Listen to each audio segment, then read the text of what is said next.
Just to give you a little background what it means, if you can put that on the board, the word Vedanta consists of two words, as you see there.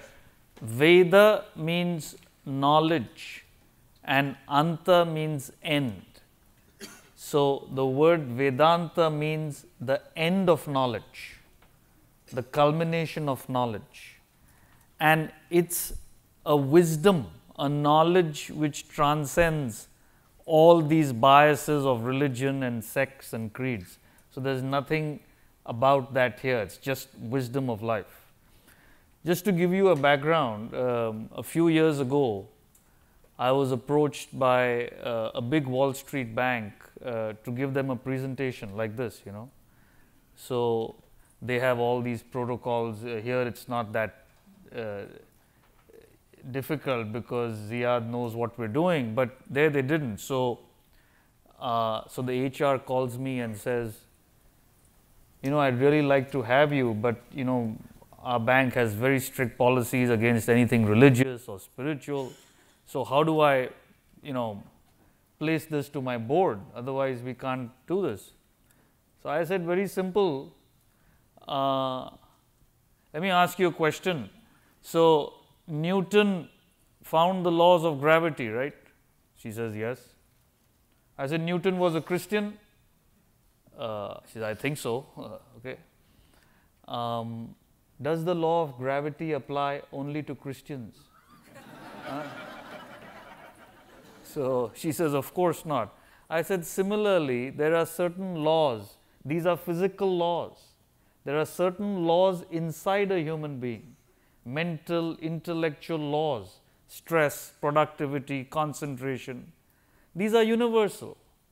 Just because they were first researched by people in the Himalayas thousands of years ago doesn't make them Indian. So, tell them that. So, she told them, and we got the approval and we had a great talk that evening. Why is it the highest knowledge? Is because it gives you clear solutions at all levels of your personality. Now, what I mean is, if you analyze the world today, like I told you, I was studying at this academy in India for 10 years. It's in a rural area, you know, and villages on either side. And you go there, the people are quite peaceful. They don't have much, but if you go there, they'll call you to their home, they'll offer you a meal, and they don't have anything. But they're peaceful. But none of you will want to go and live there, because even though they may be peaceful, there's no dynamism, there's no action, there's no productivity, and therefore there's poverty.